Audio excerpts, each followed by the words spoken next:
Ya, kita melihat pergerakan pasar hari ini cukup menarik. IHSG masih menunjukkan kecenderungan menguat, tapi di sisi lain volatilitas tetap tinggi bahkan diwarnai aksi jual investor asing dan tekanan dari faktor global. Dan untuk membicarakan hal tersebut, langsung saja kita undang Maximilianus Nicodemus, Associate Director of Research and Investment Pilar Mas Investindo Sekuritas. Selamat sore, Pak Max. Halo, Ya, terima halo kasih Mas Anda Irsal. masih Selamat sore. baik. Ya, Terima kasih Anda menyempatkan waktu bersama kami di Nusantara Business Hour. Anda melihatnya seperti apa? Ini di ya. penutupan cukup menggembirakan ya, tapi meskipun tidak signifikan ada peningkatan begitu ya, tidak terkoreksi bahkan terapresiasi begitu. Apa yang Anda lihat? Oke Mas Irsal. Jadi memang kalau kita perhatikan sebetulnya ini adalah salah satu hal yang memang sangat kita amat nantikan begitu ya Mas Irsal. Pun juga kan kalau kita lihat sebetulnya indeks pun kita juga sudah melemah sebetulnya cukup amat sangat dalam gitu ya, Mas Irsal, dari 9.134 sebetulnya kita sempat anjlok hingga ke 6.970 atau turun hampir 23,69%. Kalau kita lihat pun sebetulnya saat ini kan sebetulnya masih wait and see sebetulnya, tapi ada ekspektasi tinggi begitu Mas ya, ada harapan begitu bahwa pasarnya pasti akan pulih. Nah, kalau kita perhatikan Mas Irsa, sebetulnya ini kalau kita lihat naiknya kan dari titik rendah itu baru naik 6,96% Mas Irsal. Jadi kami lihat peluangnya itu masih ada, tapi hati-hati Mas Irsal. Betul apa yang dibilang tadi sama Mas Irsal bahwa volatilitas masih amat sangat tinggi. Dan juga kalau kita lihat kan titik pentingnya itu adalah 2 minggu gitu Mas Irsal, atau 18 April. Yang pun kalau kita berharap bahwa memang antara US, Iran itu benar-benar bisa berakhir damai begitu Mas Irsal. Jadi kalau kita perhatikan volatilitas masih sangat tinggi, tapi kalau kita lihat tidak ada salahnya juga kita bisa menikmatilah uh, untuk jangka waktu yang sangat singkat Mas Irsal begitu. Jadi kalau kita lihat cukup kuat tapi tetap hati-hati Baik. begitu. Pak Max, Anda melihatnya Ya. dengan 2% ini, dengan kondisi geopolitik global yang kita tidak tahu ada tanda-tanda kapan berakhir begitu ya. Apa Ya. pandangan Anda, ini cukup mendasar atau ini hanya apresiasi yang bersifat sementara karena di depan 2 pekan lagi kita tahu bahwa Amerika Serikat dan juga Iran menyetujui gencatan senjata, setelah itu kita tidak tahu. Betul Mas Il. Jadi memang kalau kita lihat sebetulnya ini kan sebetulnya harapan singkat begitu Mas Irsa. Jadi pun kalau kita lihat sebetulnya minyak juga harganya sudah Ya.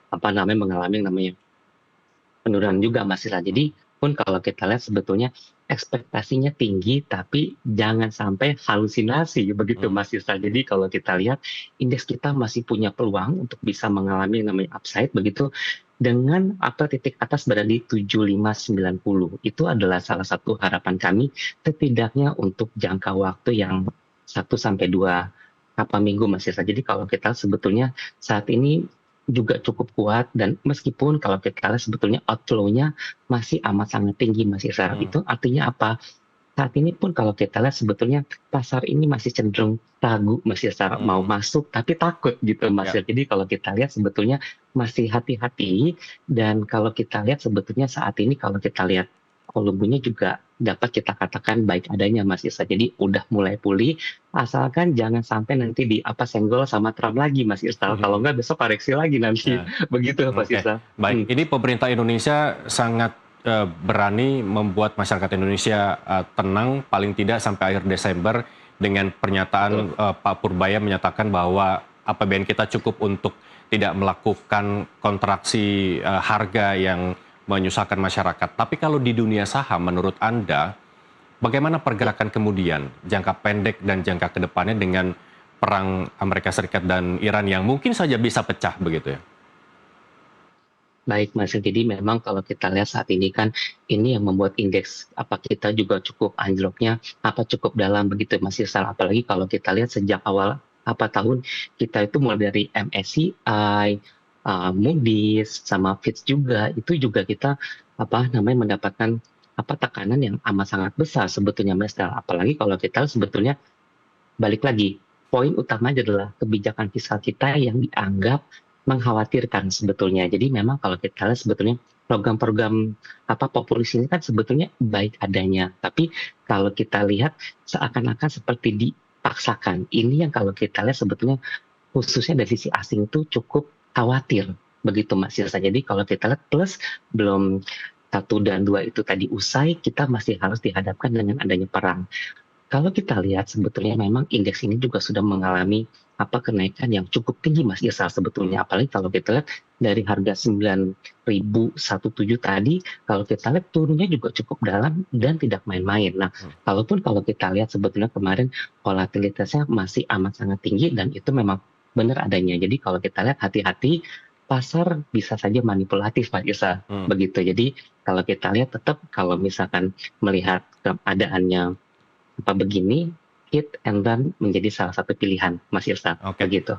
Pak Max, ini 2 minggu bisa dikatakan bukan waktu yang lama begitu, mengingat fluktuasi Betul. saham itu kan kita by second itu bergeraknya begitu ya. Nah, apakah memang angka 7.000 ini bisa berpotensi nurun lagi di angka 6 ribuan selama 2 minggu ke depan? Karena ini juga investor juga melihat ke depannya seperti apa agar tidak terjebak begitu. Secara teknikal seperti apa? Baik Mas Irsa, jadi kalau kita sebetulnya based on dari technical analisa, memang sebetulnya saat ini kita juga kalau kita lihat golden cross-nya juga sudah kita lewati kemarin begitu ya pada tanggal 2 April kemarin begitu, dan saat ini kalau kita lihat sebetulnya indeks masih punya ruang untuk mengalami yang namanya kenaikan begitu. Tapi memang Mas Irsal, saat ini karena kita tuh adalah emerging market, jadi suka atau tidak suka sentimen dari luar pasti akan kasih kita arah sebetulnya menguat atau melemah. Nah, sampai dengan saat ini kalau kita lihat memang indeksnya ditopang based on dari narasi dan ekspektasi Mas Irsal. Jadi based on dari isinya aja tuh nggak ada sebetulnya. Jadi cuman harapan bahwa pasar akan pulih karena US dan Iran pasti akan damai dalam kurun waktu 2 minggu. Tapi apapun itu, setiap kali Donald Trump itu berceloteh begitu Mas Yesa, seakan-akan tuh kalau misalkan celotehannya bagus, pasar akan terus mengalami yang namanya kenaikan. Tapi kalau kita sebetulnya pasar saat ini butuh langkah-langkah jangka pendek Mas Irsal untuk bisa memberikan keyakinan bahwa pasar ini sebetulnya cukup kuat. Begitu Mas Irsal. Nah, kalau kita lihat sebetulnya kami berharap ini salah satu poin yang positif begitu kan. Kalaupun misal kata indeks kita mengalami namanya koreksi, kami berharap jangan sampai di bawah dari 7.200 Mas Irsal. Karena kalau misalkan dia turun lagi, untuk berpulang ke bawah lagi itu masih cukup terbuka lebar. Begitu Mas Kalau Irsal. tadi Anda menyebutkan sentimen global juga berpengaruh terhadap IHSG begitu, saham global maksudnya. Nah, apakah Indonesia selinier atau ada poin-poin lain yang memang menjadikan dasar Indonesia ini menentukan harga saham?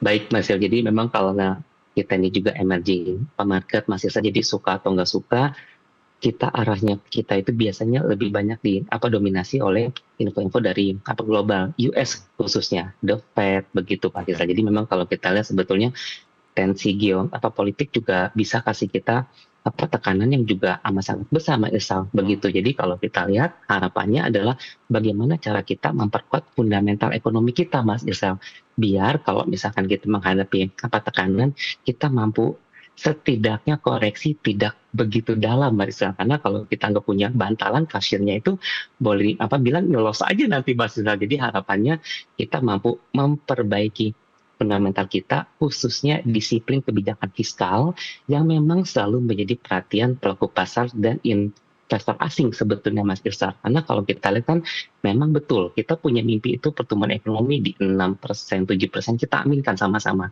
Tapi juga tidak bisa instan begitu Mas Irsal. Semua itu butuh waktu, dan kalau kita paksakan itu tentu hal ini memberikan dampak yang kurang baik terhadap pasar kita, khususnya IHSG. Begitu Mas Irsal. Pak Max, tadi mungkin saya akan koreksi begitu ya, 2% ini cukup lumayan tinggi begitu ya kenaikannya. Tapi ada dua hal yang berbeda kondisinya ketika IHSG ini menguat, tapi rupiah kita justru anjlok begitu. Dan apa yang kemudian kita bisa lakukan paling tidak untuk mengintervensi Kementerian Keuangan harus melakukan apa, dan Dari dua kondisi ini mana yang bagus? IHSG naik, rupiahnya anjlok, atau kita tetap harus mementingkan rupiahnya menguat meskipun IHSG-nya anjlok begitu?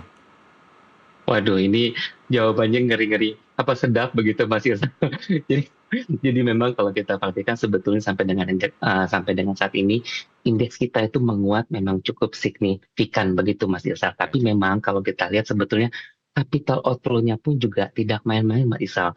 Bayangkan kalau kita lihat dari awal apa tahun gitu Mas Isal sampai dengan hari ini capital outflow di pasar saham itu sudah minus 36,76 T.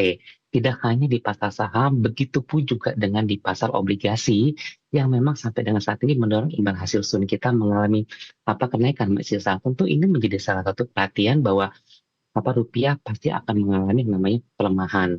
Nah, kalau kita lihat sebetulnya pelemahan ini kan juga bukan hanya karena situasi makronya kita kurang baik begitu Mas Yesal, karena kalau kita lihat dolarnya memang juga sangat amat kuat begitu. Nah, hal ini yang kalau kita perhatikan sebetulnya indeksnya menguat karena masih ditopang oleh domestik begitu Mas Yesal. Tapi kalau kita lihat sebetulnya minat asing untuk bisa masuk itu masih sangat minim sebetulnya.